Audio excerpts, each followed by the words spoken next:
pick. I'm taking Travis Hunter. Well, I know we're going to have a lot to talk about with this pick. I've been adamant all offseason, and so if you don't follow us over on X, be sure to follow the FF Mediators. I've been screaming that Travis Hunter is the 102 in this class.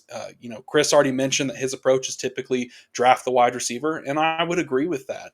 Especially if you're a rebuilding team, that's going to be the longest shelf life asset. That's going to be the player that gives you the most value long term. And in my opinion, Travis Hunter is a wide receiver first and a DB second. Not only is it my opinion, it's also the opinion of the Jacksonville Jaguars. They said this the night he was drafted. He is a wide receiver first with defensive snaps to be played. So I think looking at him as a DB with wide receiver upside is wrong. We need to look at it from the other way. Follow the transactions of the team. And on top of that, you might say, well, what do? They have Brian Thomas there. I'm not scared at all. I'm not saying he's better than Brian Thomas, but I'm also not saying he's worse than Brian Thomas. I think there's a world where this tandem can play well together. It's not uncommon. We have multiple duos who perform in fantasy together. Yes, well, the immediate point will be, is it Jamar Chase and T. Higgins? Well, you could say, well, they have Burrow. Well, at the same time, the Eagles had Devontae Smith and A.J. Brown both finished as top 12 wide receivers, and they had Jalen Hurts. While Jalen Hurts is a premium fantasy asset, would we say he's a premium quarterback or passer? I wouldn't say that. I think he's fine. I'm not saying he's not good, but I wouldn't label him as a premium passer in the NFL. We've already seen Lawrence have a top 12 season in 2022, and his weapons were far worse than this team that he's going to have this year. They lose Christian Kirk. Gabe Davis is gone. What does that mean? I don't know. I don't care. It doesn't really matter. But the targets are there for for Travis Hunter. And even if Brian Thomas replicates what he had last year, which was 133 targets and 87 receptions for almost 1,300 yards and 10 touchdowns, he was playing with Mac Jones the majority of the time. I think Trevor Lawrence can elevate this offense to go forward and be even better. Not to mention, we failed to mention that they got a better coach. Whether we want to talk about Doug Peterson and whether he was worth it or not, let's not get into that too much, but we all agree that Cohen has some offensive mind that can help progress this Jaguars offense to be better. And maybe he can develop Trevor Lawrence. We saw Baker Mayfield again replicate what he did with Canales before. But again, I think we need to remember that he repeated that with Cohen. So I think the sky is the limit for Travis Hunter. He's the unicorn of this draft. Yes, he plays both positions. I'm not scared at all. He's super athletic. He's got incredible hands, incredible ball skills. You should not be afraid to draft him at the 102, in my opinion. If you are scared and you want to slide back, you should do it and still draft him. He is an auto pick for me every single time. I had multiple teams where I needed running backs at the 102, and I didn't care. I took Travis Hunter because I have that much conviction in the profile and that much conviction in the player. Just to jump in here a little bit and help you with the bull case, and I'm not a Hunter guy over Tet. I like Hunter, but I like Tet more. That being said, jumping on the point of Jamar Chase and T. Higgins and Devontae Smith and A.J. Brown, Liam Cohen, the new coach that you mentioned in Jacksonville, if you look at the Bucs last year, Mike Evans and Chris Godwin were both top wide receivers before Chris Godwin went down. So we already saw it happening in a Cohen offense. So I don't see any reason why it can't happen in a Cohen offense now that he's the head coach. I still personally would take Tet over Hunter for the simple fact that it's a true wide receiver one body and skill set and X. Like he is the X for the Panthers and Dave Canales. But I think you're splitting hairs. I don't necessarily think either one is a bad pick. I don't necessarily think either one is a smash over the other.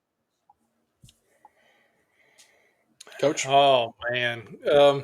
So first of all, Trevor Lawrence is not near as good as Matt thinks he is. Let's go ahead and start with that.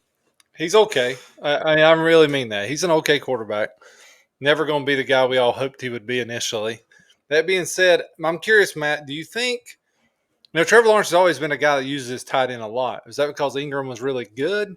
Or do you think Britton Strange steps in and picks up those targets? Because if so, then that would limit some of the targets to go around to a Travis Hunter.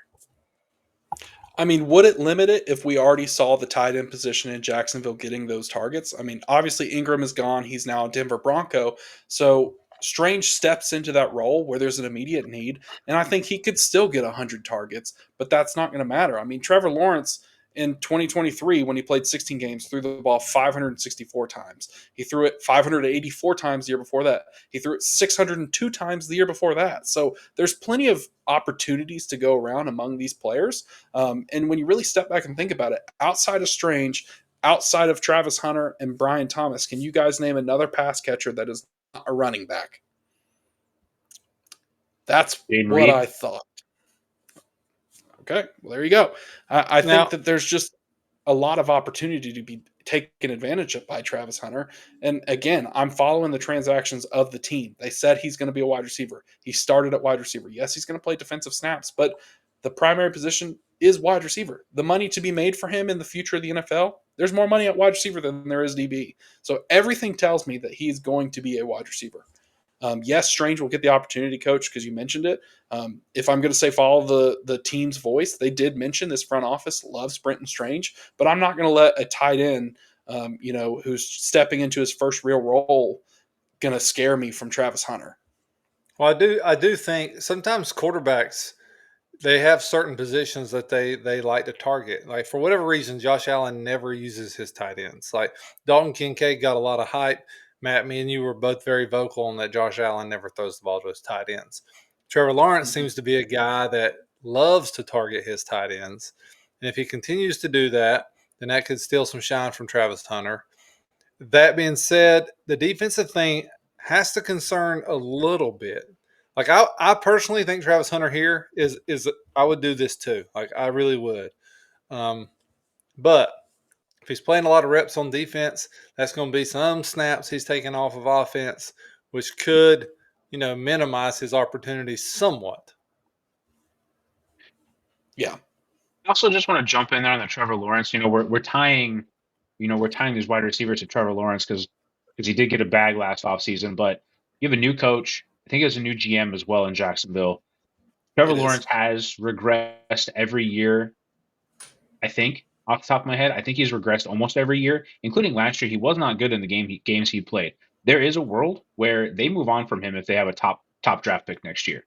So you're drafting Hunter for this year and for future, and it might not always be Trevor Lawrence. Like there might be someone else on the horizon. So Which could be a good thing, right? That's what I'm saying. It could be a good thing if they have a top 5 pick this year. I can see them doing whatever they need to get out of that contract, whether that's taking on some of the dead cap and trading him or cutting him or whatever. Now, I don't know what the numbers look like. I don't have the contract in front of me. That's beyond me at the moment, but it's a possibility. And I think it's a pretty decent possibility, again, if they end up with a top 5 pick.